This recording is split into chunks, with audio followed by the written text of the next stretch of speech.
প্রিয় ভাইয়া ও আপুরা, গত ভিডিও ক্লাসে আমরা সমগোত্রীয় শ্রেণী নিয়ে বিস্তারিত আলোচনা করে এসেছিলাম এবং আমরা সমগোত্রীয় শ্রেণীর সংজ্ঞায় দেখে এসেছিলাম যে যে সকল যৌগের কার্যকরী মূলক একই হওয়ার কারণে তাদের ভৌত এবং রাসায়নিক ধর্মের মধ্যে গভীর মিল থাকে, তারা মূলত একই শ্রেণীভুক্ত হয় এবং এদেরকেই আমরা সমগোত্রীয় শ্রেণী বলি। আমরা কার্যকরী মূলকের সংজ্ঞাটাও দেখে এসেছিলাম, যেটা ছিল কিছুটা এরকম যে পরমাণুটা বা যে মূলকটা কোনো জৈব যৌগের অণুতে উপস্থিত থেকে তার ধর্মকে এবং তার বিক্রিয়াকে নির্ধারণ করে, তাকে ওই যৌগটার কার্যকরী মূলক বলা হয়। এবং এই কার্যকরী মূলকের সাপেক্ষে কিন্তু কোনো একটা সমগোত্রীয় শ্রেণী নির্ধারিত হয়, যেমন গতদিন আমরা অ্যালকোহল, অ্যালডিহাইড, কার্বক্সিলিক অ্যাসিড ইত্যাদি দেখে এসেছিলাম। তো আমি খুব সংক্ষেপে আজকে গতদিনকার পড়াটা একটু সামারি করতে চাচ্ছি। যেমন শেষের দিকে আমরা দেখে এসেছিলাম যে আমরা অ্যালকোহল নিয়ে আলোচনা করে এসেছি, আর তার পরবর্তীতে আমরা অ্যালডিহাইড, কার্বক্সিলিক অ্যাসিড ইত্যাদি নিয়ে আলোচনা করে এসেছিলাম। আমি যদি অ্যালকোহলের কথা বলি, অ্যালকোহলের ক্ষেত্রে আমাদের যে কার্যকরী মূলকটা ছিল সেটা কোনটা ছিল? সেটা ছিল হাইড্রক্সিল মূলক, অর্থাৎ OH। এটাই হচ্ছে অ্যালকোহলের জন্য তার কার্যকরী মূলক। তো এই কার্যকরী মূলকটার গাঠনিক সংকেত যদি আমি একটু দেখাই, তাদের এই গাঠনিক সংকেতগুলো একটু জানা প্রয়োজন আমাদের, তাহলে আমরা পরবর্তীতে যখন বিক্রিয়াগুলো শিখব তাদের গাঠনিক সংকেতগুলো খুব সহজেই আমরা ধরতে পারবো। OH এর ক্ষেত্রে তার গাঠনিক সংকেতটা সহজ, আমরা জানি অক্সিজেনের দুটো হাত থাকে। তো একটা হাত এরকমভাবে থাকে যেটা পরবর্তীতে কি কোনো একটা অ্যালকাইলের সাথে গিয়ে যুক্ত হয়, আর আরেকটা হাত দিয়ে সে একটা হাইড্রোজেনকে ধরে। যেমন উদাহরণ হিসেবে আমি যদি একটা উদাহরণ দেই, যেমন আমরা এখানে ইথেনের এক্সাম্পলটা দিতে পারি, যে ইথেনের ক্ষেত্রে আমরা জানি কি যে দুইটা কার্বন পরমাণু থাকে এবং তার সাথে এখানে 6টা হাইড্রোজেন পরমাণু থাকে। তো ইথেন থেকে ইথাইল হওয়ার ঘটনাটা কীরকম? কার্বন একটা হাইড্রোজেনকে যখন বাদ দিয়ে দেয় তখনই কি সেটা ইথাইল হয়ে যায় এবং সংকেতটা দেখতে হয় C2H5 এবং একটা হাত কি কার্বনের খালি থাকছে। এই জায়গাটাতে যদি একটা OH চলে আসে, অর্থাৎ আমি এভাবে বলে এসেছিলাম যে অ্যালকেনের একটা হাইড্রোজেনকে যদি একটা হাইড্রোক্সিল মূলক রিপ্লেস করে বা প্রতিস্থাপিত করে তখনই সেটা অ্যালকোহল হয়ে যায়। অথবা তোমরা অন্যভাবে মনে রাখতে পারো যে কোনো একটা অ্যালকাইলে যখন কি একটা হাইড্রক্সিল মূলক এসে যুক্ত হয় বা এই কার্যকরী মূলকটা এসে যুক্ত হচ্ছে তখনই সেটা কি অ্যালকোহল হয়ে যাচ্ছে। যেমন এই C2H5 এর সাথে আমি যদি এবার তার ফাঁকা হাতটাতে এখানে একটা OH যুক্ত করে দিই, অর্থাৎ এই যে এই OHটা, এবার এটার নাম হয়ে গেল কি, এটার নাম হয়ে গেল এবার ইথানল বা ইথাইল অ্যালকোহল। এইভাবে আমি শিখিয়েছিলাম গত ক্লাসে। তো এর পরবর্তীতে আমরা যদি অ্যালডিহাইডের কথা বলি, অ্যালডিহাইডের ক্ষেত্রে আমি সংকেতটা দেখিয়ে এসেছিলাম কীরকম। অ্যালডিহাইডের ক্ষেত্রে তার কার্যকরী মূলকটার নাম ছিল কি অ্যালডিহাইড মূলক, অর্থাৎ CHO। এই CHO এর গঠনটা কীরকম, এর গাঠনিক সংকেতটা যদি আমরা একটু ভেঙে দেখি, আমরা জানি যে কার্বনের 4টা হাত রয়েছে, তার মানে এখানে কার্বন। অ্যালডিহাইডে তার CHO মূলকের মধ্যে কার্বনের সাথে অক্সিজেনটা যুক্ত থাকে ডাবল বন্ড দিয়ে এবং কার্বনের আরেক হাতে হাইড্রোজেনটা যুক্ত থাকে। তার মানে আমরা স্বাভাবিকভাবে এই CHO-কে দেখে মনে করতে পারি যে এটা হচ্ছে কি একটা অংশ, কিন্তু না, ঘটনাটা এরকম না। এটাকে ভেঙে যদি আমরা লিখি গাঠনিক সংকেত দিয়ে, তাহলে আমরা বুঝতে পারবো যে এখানে কার্বনের একটা হাত খালি থাকে আর দুইটা ডাবল বন্ডে একটা কি মানে দুটো হাত দিয়ে একটা অক্সিজেনের সাথে ডাবল বন্ড গঠন করে এবং আরেকটা হাত দিয়ে একটা হাইড্রোজেনকে ধরে। তো কার্বন অক্সিজেন ডাবল বন্ড যে জায়গাগুলোতে আমরা দেখব সেগুলোকে বলবো আমরা কার্বনিল মূলক। তো তোমাদের এই শ্রেণীতে কার্বনিল মূলক নিয়ে বিস্তারিত আলোচনা নেই, যেটা তোমরা উচ্চতর শ্রেণীতে অর্থাৎ HSC-তে গেলে পাবে। এখানে যেহেতু আমাদের কার্বন অক্সিজেন ডাবল বন্ডের ঘটনাটা চলে আসলো, সেহেতু বললাম যে কার্বন অক্সিজেন এই যে দ্বিবন্ধন যুক্ত যে অংশটা, এই রকম ক্ষেত্রগুলোতে আমরা এটাকে বলি কি কার্বনিল মূলক। এখানে যখন একটা হাইড্রোজেন দিয়ে দিই তখনই কি সেটা অ্যালডিহাইড মূলক হয়ে যাচ্ছে। এর পরবর্তীতে আমরা দেখে এসেছিলাম যে এখানে কার্বক্সিলিক অ্যাসিড। তো কার্বক্সিলিক অ্যাসিডের ক্ষেত্রে আমাদের এখানে কার্যকরী মূলকটা কে ছিল? এখানে কার্বক্সিল মূলক ছিল আমাদের কার্যকরী মূলক, অর্থাৎ সেটা হচ্ছে কি COOH, যেটা হচ্ছে এরকম যে কার্বন অক্সিজেন এখানে ডাবল বন্ড, এখানে একটা অক্সিজেন আর এখানে হচ্ছে একটা হাইড্রোজেন। তার মানে তোমরা এই জায়গাটা খেয়াল করলেই দেখো যে কার্বনের একটা হাত খালি, দুইটা হাত দিয়ে সে একটা অক্সিজেনকে ধরেছে, আরেকটা হাত দিয়ে সে আরেকটা অক্সিজেন, এবং সেই অক্সিজেন কি আরেকটা হাত দিয়ে হাইড্রোজেনকে ধরছে। তার মানে এটাই হচ্ছে আমার কি কার্বক্সিল অ্যাসিডের বা কার্বক্সিলিক অ্যাসিডের কার্বক্সিল মূলকটা, যেটা আমাদের এখানকার কার্যকরী মূলক। এখানে কার্বক্সিল মূলকটা মূলত আমাদের এইভাবে তাহলে আমরা এটা নিয়ে কাজ করছি। এবং তোমাদেরকে আমি এই সংশ্লিষ্ট যৌগগুলো দেখিয়ে এসেছিলাম যে কিভাবে আমরা ইথানল, মিথানল বা প্রোপ্যানল গঠন করব। তোমাদেরকে আমি ইথানল দেখিয়ে এসেছিলাম, যেটা অ্যালডিহাইড ছিল, অর্থাৎ এটা এরকম ছিল যে CH3CHO। তো যেহেতু এখানে অ্যালকাইলের সাথে একটা কি অ্যালডিহাইড মূলক যুক্ত করেছি, তো তোমরা অনেকে ভুলে এটাকে মিথানল বলে ফেলতে পারবো। তো সেক্ষেত্রে আমি বলেছিলাম যে দুটা কার্বনকে আমরা খেয়াল করব যে যেহেতু দুটা কার্বন আছে, তার মানে কি এর শুরুর নামের অংশটা কি হবে, ইথ হবে, তাই তো। আর অ্যালডিহাইডের অ্যাল বা এইখানে আমরা ইথানল বলছি একে। অ্যালডিহাইডের ক্ষেত্রে তার সমগোত্রীয় শ্রেণীতে তার নামের শেষে অ্যাল যুক্ত হয়ে যায়, ইথানল, প্রোপানল, বিউটানল। অনুরূপভাবে কার্বক্সিলিক অ্যাসিডের ক্ষেত্রেও একইভাবে বলে এসেছিলাম। তো তোমরা এর মধ্যে কয়েকজন জানতে চেয়েছো যে মিথানল কি সম্ভব, এবং মিথানলের ক্ষেত্রে তাহলে আমরা কিভাবে তার সংকেতটা লিখব।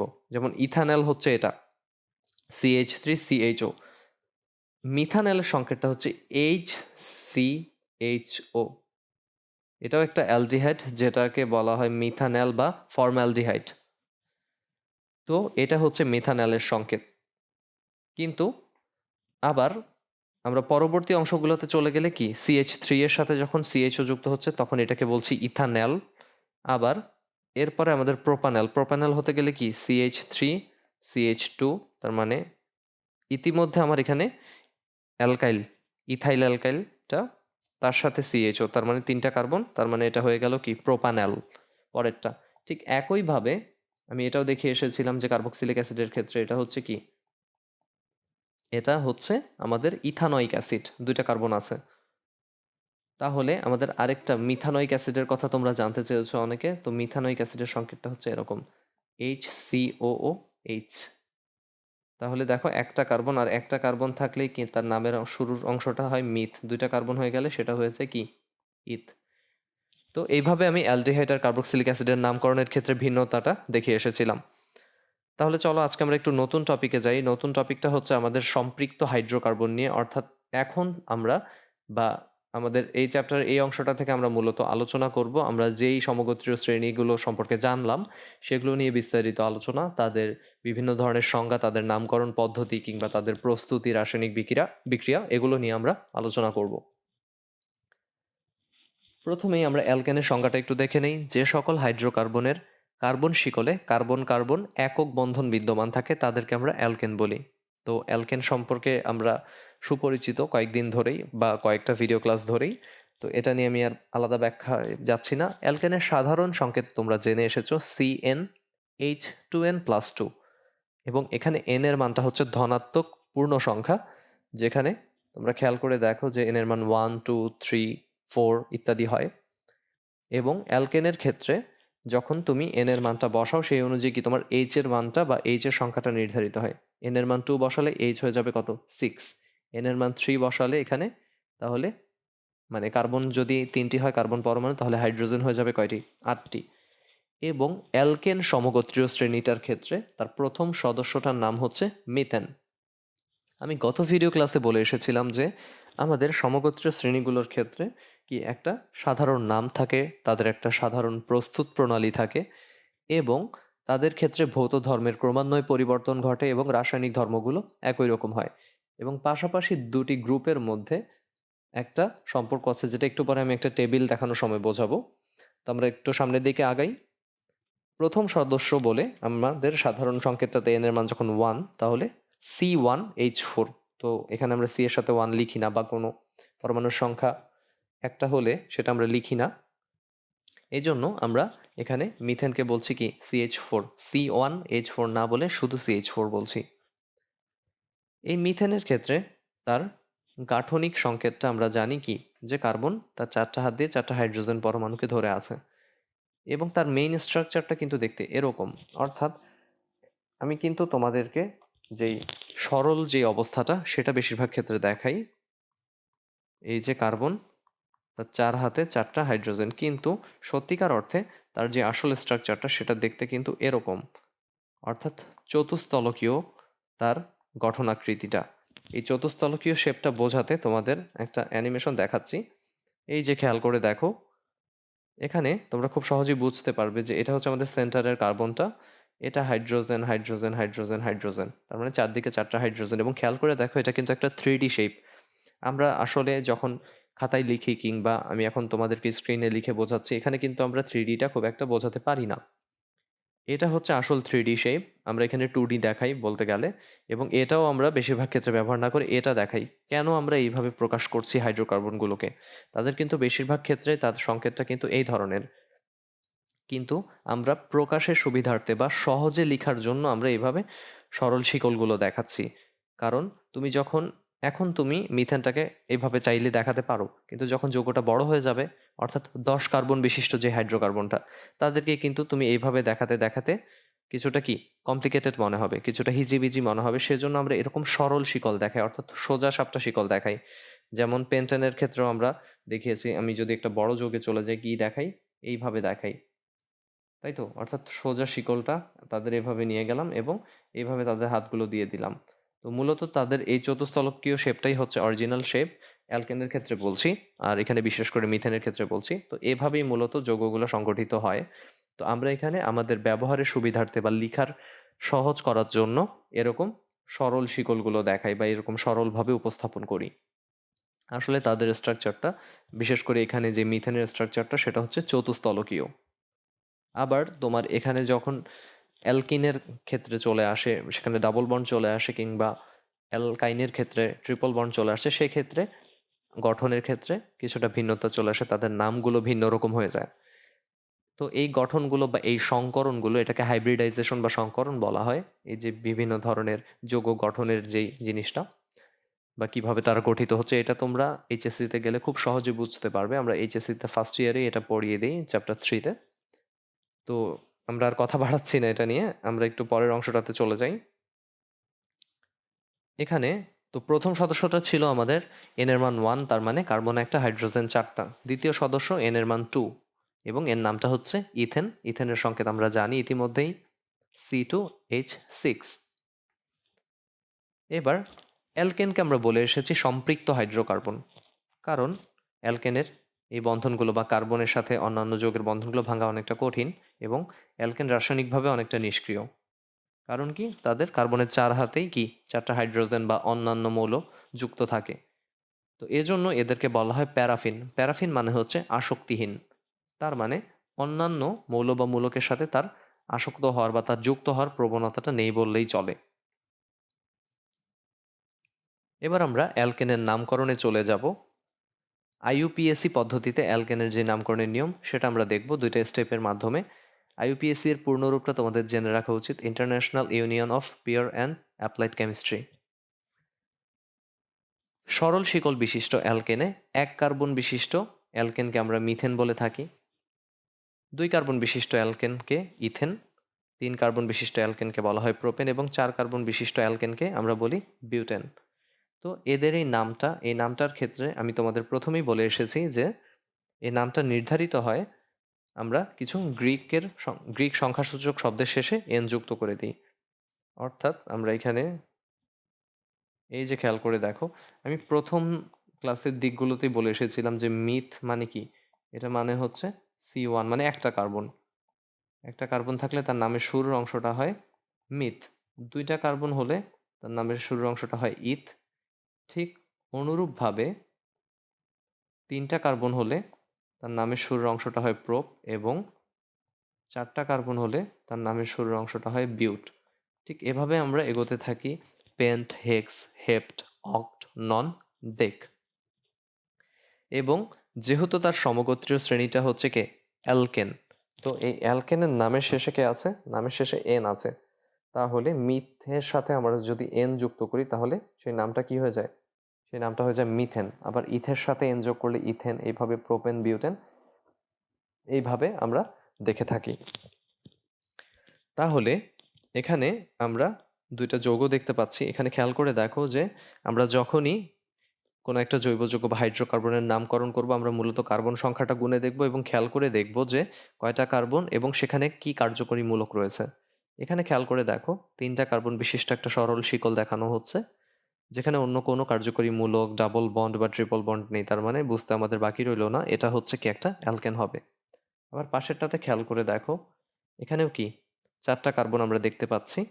তো এই ধরনের সরল শিকলগুলোতে আমরা বাম ডান যে কোনো দিক থেকে নাম্বারিং করতে পারি। তো ধীরে ধীরে তোমরা যখন এইচএসসিতে যাবে তখন তোমরা কি আরো কমপ্লিকেটেড কিছু জৈব যৌগের নামকরণ বা হাইড্রোকার্বনের নামকরণ শিখবে। তাহলে এটাকে আমরা বলছি কি বিউটেন, কারণ এখানেও কোনো ডাবল বন্ড, ট্রিপল বন্ড কিংবা কার্যকরী মূলক হিসেবে হাইড্রোক্সিল মূলক, কার্বক্সিলিক মূলক কিংবা অ্যালডিহাইড মূলক নেই। তার মানে এটা হচ্ছে অ্যালকেন। কিন্তু ধীরে ধীরে আমরা যখন অ্যালকিন, অ্যালকাইন এগুলো দেখবো, সেখানে আমরা নামকরণে কিছুটা ভিন্নতা দেখতে পারি। আমি তোমাদেরকে বিউটেন এবং আইসোবিউটেনের কথা বলে এসেছিলাম আমরা যখন প্রাকৃতিক গ্যাসের যেই উপাদানগুলো সেগুলো নিয়ে আলোচনা করে এসেছিলাম। খুব সংক্ষেপে আজকে সেটা একটু বলবো। তো আমাদের বিউটেনের সংকেতটা কি? বিউটেনের সংকেতটা হচ্ছে C4H10। তার মানে ঠিক এইভাবে আমরা বিউটেনকে প্রকাশ করে থাকি এবং কার্বনের এই হাতগুলোতে আমাদের থাকে কে? এই হাতগুলোতে থাকে হাইড্রোজেন। তাহলে এইভাবে প্রকাশ করা হয়ে থাকে আমাদের বিউটেনকে। আইসোবিউটেন কাকে বলা হয় বা আইসোবিউটেন বলতে আমরা কাকে বুঝি?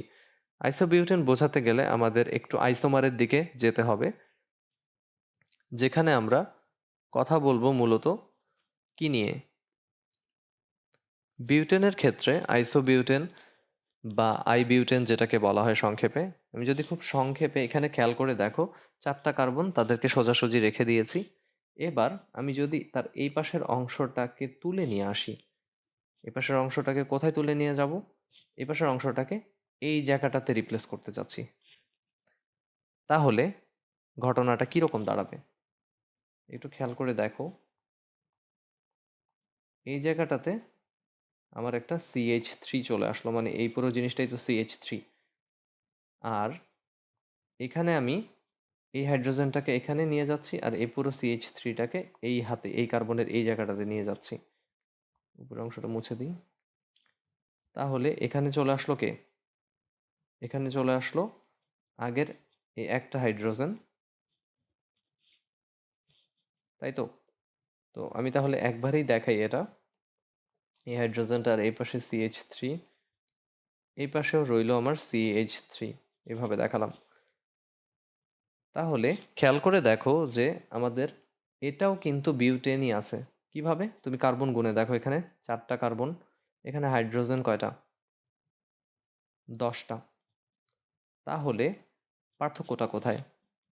পার্থক্যটা খুব সহজ, সেটা হচ্ছে যে এখানে এই শেপটার দিকে আমরা যদি তাকাই, এটাকে এই শেপটা দেখতে সরল এরকম দেখতে মনে হবে, কিন্তু এরকম সরল মনে হলেও আসলে শেপটা সরল থাকে না চতুস্তলকীয় শেপের ক্ষেত্রে। অর্থাৎ আমি যদি এটাকে আসল মানে ভালোভাবে ভেঙে দেখাই, তাহলে তার শেপটা এখানে হাইড্রোজেন, ঠিক আছে, তারপরে এখানে হাইড্রোজেন এরকম অবস্থায় থাকে, আবার এখানে হাইড্রোজেন, মানে কার্বন দিয়ে আমি বোঝাচ্ছি বাকি জিনিসগুলো তোমাদের। তো এরকম শেপটা, অর্থাৎ এরকম এরকম এরকম মেইন কার্বন স্ট্রাকচারটা যদি শো করতে চাই। আর এখানে সরলটা দেখানো হয়েছে মূলত তোমাদের বোঝার সুবিধার্থে, আসলে এইভাবেই থাকে চতুস্তলকীয় শেপটা। আবার এখানে তাহলে খেয়াল করে দেখো, এখানে তার শেপটা কিরকম হয়ে যায়। এখানে আমি যদি এটাকে আরেকটু ভেঙে দেখাই, তার মানে আমি একটা শাখাকে, এই পাশের একটা শাখাকে তুলে নিয়ে অন্য জায়গায় নিয়ে যাচ্ছি, কার্বনেরই মাঝের একটা কার্বনের হাতের উপরে নিয়ে যাচ্ছি। এই যে এই জায়গাটাতে আমি যদি দিয়ে দিই এই শাখাটাকে, আবার এখানে আমাদের বাকি যেটা সেটা রয়ে গেল। অর্থাৎ এখানে প্রতিটা দাগের সাথে কিন্তু একটা করে হাইড্রোজেন আছে। তাহলে এই শেপটা ছিল এই যে এরকম, তাই তো? এই শেপটা কিরকম হবে? এই শেপটা এরকম হবে কিছুটা দেখতে। এবং এরাই কিন্তু পরস্পর পরস্পরের আইসোমার। আইসোমার মানে হচ্ছে সমাণু। তার মানে তাদের আণবিক সংকেতটা এই যে C4H10, এটা কি এর ক্ষেত্রেও যা, এর ক্ষেত্রেও তা। কিন্তু এর গঠনটা আর এর গঠনটা কি একই রকম নয়, এর নামটা আর এর নামটাও কিন্তু একই রকম নয়। এর নামটা হচ্ছে কি শুধু বিউটেন, আর এর নামটাতে আবার চেঞ্জ আসবে, তাই তো? এর নামটা আসবে হচ্ছে 2 মিথাইল প্রোপেন, কিন্তু সে কিন্তু C4H10, অর্থাৎ আইসোবিউটেন বলতে আমরা বুঝবো এরকম শেপটাকে, আর নর্মাল বিউটেন বলতে বুঝবো এটাকে। তো এটা নিয়ে আলোচনায় আমরা যাচ্ছি না, যেহেতু আমরা সমানতা নিয়ে আলোচনা করব না তোমাদের এই ক্লাসে। তো এটা আমি পরবর্তী শ্রেণীতেই তোমাদের বোঝাবো এইচএসসিতে উঠলে। তো আমরা পরের টপিকটাতে চলে যাই আজকে আমাদের, সেটা হচ্ছে যে আমাদের অ্যালকাইল মূলক। অ্যালকাইল মূলকের ক্ষেত্রে আমি বারবার বলে আসছি গত 2 ক্লাসে বা গত ক্লাসে, সেটা কি, সেটা হচ্ছে অ্যালকেন থেকে একটা হাইড্রোজেন পরমাণুকে অপসারণ করলে একটা একযোজী মূলকের সৃষ্টি হয়, যেটাকে আমরা অ্যালকাইল মূলক বলি। অ্যালকেনের ক্ষেত্রে তার সাধারণ সংকেতটা CnH2n+2, আর অ্যালকাইল মূলকটাকে আমরা আর দিয়ে প্রকাশ করি, ক্যাপিটাল আর দিয়ে প্রকাশ করি। এটাকে লিখতে চাইলে আমরা কিভাবে লিখতে পারবো? নর্মালি আমরা যদি অ্যালকাইল মূলক মানে অ্যালকেনকে অ্যালকাইল মূলকের সাহায্যে লিখতে চাই, তাহলে ঘটনাটা কীরকম দাঁড়ায় একটু ভেঙে দেখাই। অ্যালকেনটা কীরকম? CnH2n+1। তো আমি তোমাদের বলেছি যে সরি 2, এটা হচ্ছে অ্যালকেনের সংকেত। একটা হাইড্রোজেন অপসারণ করলে সেটা হয়ে যায় কি, অ্যালকাইল মূলক, তাই তো? তাহলে CnH2n+1H, এটাও কি অ্যালকেনেরই সংকেত। ভেঙে কেন দেখালাম? এই জায়গাটাকে আমি আর দিয়ে রিপ্লেস করব, আর মানেই হচ্ছে অ্যালকাইল, আর এখানে রয়েছে কি একটা এইচ, তার মানে এটাও হচ্ছে কি অ্যালকেনেরই সংকেত। কিরকম? এই যে খেয়াল করে দেখো, এখানে আমি ভেঙে দেখাচ্ছি এটা। এখানে hydrogen hydrogen hydrogen hydrogen hydrogen, এই পাশে একটা হাইড্রোজেন। এটার নাম হচ্ছে কি, এটার নাম হচ্ছে ইথেন, তাই তো? তাহলে এই হাইড্রোজেনটাকে আমি যখন সরিয়ে দিব, এটার নাম হয়ে গেল কি, এটার নাম হয়ে গেল ইথাইল, তাই তো? তো এই ইথাইলটাকে আমি একটা আর দিয়ে প্রকাশ করতে পারি। যে কোনো অ্যালকাইলকে তুমি আর দিয়ে প্রকাশ করতে পারো, সেটা মিথাইল, ইথাইল, প্রোপাইল, বিউটাইল। তো এটা আমরা মানে সাধারণ সংকেত বলতে পারো তোমরা। এখানে একটা হাইড্রোজেন যখন দিয়ে দিলাম, তাহলে কি দাঁড়ালো? এটা কি শুধু আর থাকলো? না, এটা আর এর সাথে একটা এইচ যুক্ত হয়ে গেল, তার মানে এটা হচ্ছে একটা অ্যালকাইল, অ্যালকাইলের সাথে একটা হাইড্রোজেন যুক্ত হয়ে গেল। তো তুমি কি অ্যালকেন থেকে হাইড্রোজেনকে বাদ দিয়ে তো এই অ্যালকাইলটাকে বানিয়েছিলে, তো সেটার সাথে আবার যখন এই হাইড্রোজেনটা যুক্ত করে দিচ্ছ, তখন কি সেটা আবার অ্যালকেন হয়ে যাচ্ছে। তো সেটা এখানে বলা হচ্ছিল যে অ্যালকাইল মূলক আর ব্যবহার করে লিখতে চাইলে আমরা অ্যালকেনকে মূলত এইভাবে লিখতে পারি, যেখানে আমার অ্যালকাইল মূলকটা হচ্ছে এরকম CnH2n+1, এই ঘটনাটা। তাহলে আমরা পরের অংশটাতে চলে যাই। যে অ্যালকেন থেকে হাইড্রোজেন পরমাণুকে অপসারণ করে অ্যালকাইল মূলক তৈরি করা হয়, সেই অ্যালকেনের নামের শেষ অংশের এন বাদ দিয়ে সেখানে আইল যুক্ত হয়ে সেই অ্যালকাইল মূলকের নামকরণ হয়। উদাহরণ হিসেবে আমরা বলতে পারি যে মিথেন থেকে মিথাইল। খেয়াল করে দেখো এখানে এই যে কার্বনের একটা হাত যে খালি, সেটা দেখানো হচ্ছে। ইথেন থেকে ইথাইল, প্রোপেন থেকে প্রোপাইল, বিউটেন থেকে বিউটাইল, এবং পেন্টেন থেকে পেন্টাইল। এগুলো আমি বলে এসেছি ইতিমধ্যে অনেকবার। তাহলে অ্যালকেনে কার্বন সংখ্যা একটা হলে সেই অ্যালকেনের নামটা হয় মিথেন, এবং তার সংকেতটা হয় কি CH4। এখান থেকে একটা হাইড্রোজেনকে সরিয়ে ফেললে কার্বনের একটা হাত খালি হয়ে যায়, এবং হাইড্রোজেন থাকে এখানে 3টা, এবং যার নামটা হয়ে যায় মিথাইল। ঠিক একইভাবে 2টা কার্বন, ইথেন নাম, এবং আমরা সংকেতটাও দেখতে পাচ্ছি, কিন্তু একটা ইথেন থেকে একটা হাইড্রোজেনকে অপসারণ করলে সেটা হয়ে যায় কি ইথাইল। তার মানে তুমি যদি এটাকে এইভাবে লিখো C2H6, তাহলে তোমার বুঝতে সুবিধা হবে। একটা হাইড্রোজেন সরে গেছে, এই জন্য এই দাগটা চলে এসেছে, এবং খেয়াল করে দেখো এটা C2H5 হয়ে গেছে। পরের অংশে আমরা চলে যাই যে প্রোপেন। প্রোপেন থেকে প্রোপাইল, আবার বিউটেন থেকে বিউটাইল, পেন্টেন থেকে পেন্টাইল, হেক্সেন থেকে হেক্সাইল। এখানে একটা জিনিস লক্ষণীয়, সেটা হচ্ছে সমগোত্রীয় শ্রেণীর ক্ষেত্রে আমি এটা বলতাম, তো একটু পরেই বলছি। এর কারণটা হচ্ছে প্রতিটা সমগোত্রীয় শ্রেণী মানে এক একটা সমগোত্রীয় শ্রেণীতে যে যৌগগুলো থাকে, পাশাপাশি 2টা যৌগের মধ্যে একটা সূক্ষ্ম তফাৎ থাকে, যেটা তোমরা খেয়াল করো। এটা আর এটা, প্রোপেন এবং বিউটেনের মধ্যে কি তফাৎ আছে? প্রোপেনে কি নেই, বিউটেনে কি বেশি আছে? এই জিনিসটা বিউটেনে বেশি আছে। তার মানে কি বেশি? একটা CH2 বেশি, তাই তো? আবার বিউটেনের সাথে পেন্টেনের কি বেশি? আরেকটা CH2 বেশি। এবং এই CH2টার নাম কি জানো? এটার নাম হচ্ছে মিথিলিন। তাহলে একই সমগোত্রীয় শ্রেণীতে পাশাপাশি দুটি যৌগের মধ্যে পার্থক্যটা কোথায়? পার্থক্যটা হচ্ছে মিথিলিন গ্রুপে। আবার এখানেও খেয়াল করে দেখো, CH2 বাড়ছে। তুমি এখানেও যদি খেয়াল করো, মিথেন থেকে ইথেনে আসো যখন, তখন এখানে কি CH4। তো CH4 এর সাথে যখন CH2, মানে আমি এইভাবে যোগটা করে দেখাচ্ছি, তাহলেই কিন্তু তুমি C2H6, দুইটা কার্বন 6টা হাইড্রোজেন। তার মানে মিথেন থেকে ইথেনে গেলে তুমি মিথিলিন গ্রুপ বা মিথিলিন মূলক একটা বাড়লো, এখানে গেলে মিথিলিন গ্রুপ যোগ হলো, বাড়লো এইভাবে। ঠিক প্রতিটা যোগের ক্ষেত্রে, প্রতিটা মানে সকল সমগোত্রীয় শ্রেণীর ক্ষেত্রে তুমি এই পার্থক্যটা লক্ষ্য করবে যে একই সমগোত্রীয় শ্রেণীতে পাশাপাশি দুটি যৌগের মধ্যে একটা মিথিলিন গ্রুপের বা একটা মিথিলিন মূলকের পার্থক্য থাকে। অর্থাৎ যত আমাদের আণবিক ভরটা বাড়তে থাকে বা কার্বন সংখ্যা বাড়তে থাকে, তত কি মিথিলিন মূলক অ্যাড হতে থাকে। তো যেখানে আমরা ছিলাম মূলত যে কার্বন সংখ্যা 7টা হলে সেটাকে আমরা বলছি হেপটেন, আর সেই অ্যালকাইলটাকে বলা হয় হেপটাইল। অকটেনের ক্ষেত্রে সেখান থেকে অকটাইল সৃষ্টি হয়, নন-এন থেকে ননাইল এবং ডেকেন থেকে ডেকাইল। তাহলে খেয়াল করে দেখো, ডেকেনের ক্ষেত্রে C10H কত হবে? 20 নাকি 22? H হবে 22। অর্থাৎ ডেকেনের রাসায়নিক সংখ্যাটা হচ্ছে C10H22।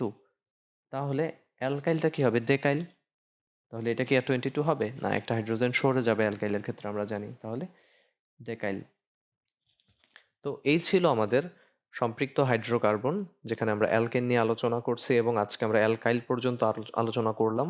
পরবর্তী ক্লাসে আমরা অ্যালকেনের কিছু প্রস্তুতি দেখব, যে কিভাবে আমরা কার্বন ডাই অক্সাইড থেকে বা অ্যালকিন থেকে, অ্যালকাইন থেকে অ্যালকেনকে প্রস্তুত করতে পারি।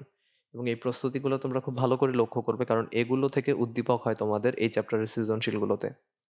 তাহলে পরবর্তী ভিডিও দেখার আমন্ত্রণ জানিয়ে আজকে এখানেই শেষ করছি। আল্লাহ হাফেজ।